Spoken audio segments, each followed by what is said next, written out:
Hello friends, income tax के cases की series में आज जो केस हम लोग डिस्कस करेंगे उस केस का नाम है principal commissioner of income tax versus National India Limited. ये केस 457 ITR पेज नंबर 216 पर रिपोर्ट हुआ मैटर दिल्ली हाई कोर्ट ने डिसाइड किया और इस केस का जजमेंट 4 जुलाई 2023 को आया। ये केस असेसमेंट ईयर 9-10 से रिलेटेड है और इस केस के अंदर दो वाइटल इश्यूज पर दिल्ली हाई कोर्ट ने अपना जजमेंट दिया। इस केस के अंदर जो पहला इशू था वो ये था कि एसएससी के पास उसके ऑफिस के अंदर यूपीएस लगे हुए थे, जो कि इस पर्पज से लगाए गए थे कि यदि पावर फेलियर हो जाता है तो उसकी वजह से अनइंटरप्टेड पावर सप्लाई रहे और किसी तरीके का कंप्यूटर्स के अंदर जो डाटा होता है वो नुकसान ना हो और जो पावर की सप्लाई है वो कॉन्टिन्यूअस बनी रहे। एसएससी ने उस यूपीएस के ऊपर 60% डेप्रिसिएशन क्लेम किया था, जो डेप्रिसिएशन का रेट कंप्यूटर्स पर एप्लीकेबल होता है। जब असेसमेंट प्रोसीडिंग्स चल रही थी तो असेसिंग ऑफिसर साहब का यह कहना था कि जो यूपीएस है वो किसी और पर्पस के लिए भी इस्तेमाल किया जा सकता है, इसीलिए यूपीएस के ऊपर 60% का डेप्रिसिएशन नहीं मिलना चाहिए, 15% का डेप्रिसिएशन मिलना चाहिए। जब यह मैटर आगे लिटिगेशन में गया तो आईटीएटी का यह कहना था कि जो यूपीएस है वो अनइंटरप्टेड पावर सप्लाई के लिए जरूरी है और ये डाटा की प्रिवेंशन के लिए जरूरी है, डाटा की सिक्योरिटी के लिए जरूरी है, प्रिवेंशन के लिए जरूरी है कि कहीं डाटा का लॉस ना हो यदि पावर फेलियर होता है। इसलिए इसके ऊपर 60% डेप्रिसिएशन मिलना चाहिए।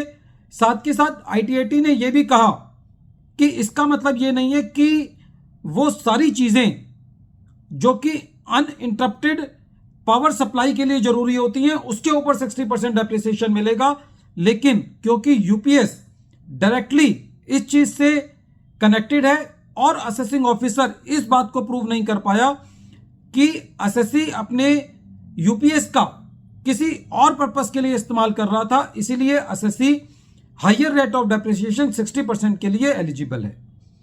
सेकंड इशू इस केस में यह था कि जो एसएससी था उसको गोवा में बैकवर्ड एरिया के अंदर इंडस्ट्री लगाने के लिए गोवा की गवर्नमेंट से 25 लाख रुपए सब्सिडी मिली।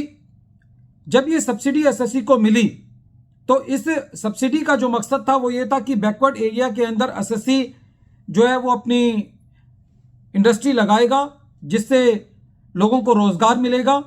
और इस सब्सिडी को जो कैलकुलेट करने का तरीका था वो ये था कि जितना एसएससी अपना टोटल खर्चा करता है, जो फिक्स्ड कैपिटल कॉस्ट है उसका 25% एसएससी को सब्सिडी मिलेगी और इस केस में एसएससी को 25 लाख रुपए की सब्सिडी मिली।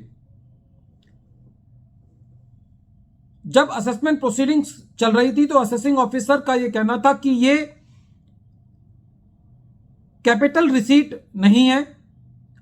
जब ये मैटर सीआईटी अपील के पास गया तो सीआईटी अपील ने यह तो माना कि ये कैपिटल रिसीट है, लेकिन उस 25 लाख को जो जितने भी असेट्स थे उनमें से प्रोपोर्शनेटली माइनस कर दिया डेप्रिसिएशन को कैलकुलेट करने के लिए। उनका यह कहना था कि क्योंकि ये जो सब्सिडी दी गई है इसकी कैलकुलेट करने का तरीका यह है कि टोटल फिक्स्ड कॉस्ट का 25% दिया जाएगा तो प्रोपोर्शनेटली सारे फिक्स्ड एसेट्स जो हैं वो उस अमाउंट से कम होने चाहिए।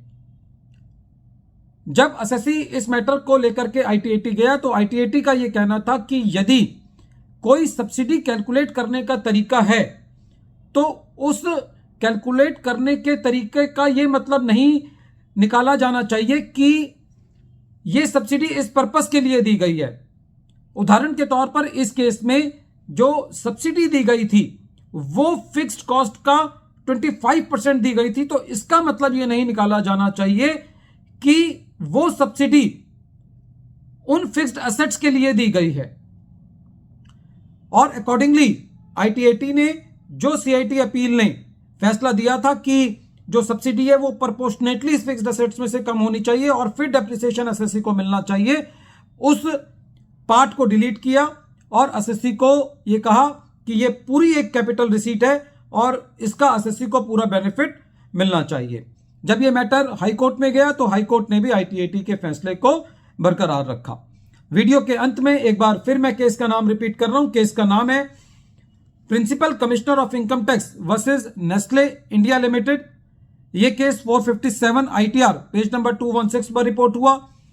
मैटर दिल्ली हाई कोर्ट ने डिसाइड किया और इस केस का जजमेंट 4 जुलाई 2023 को आया। Thank you friends.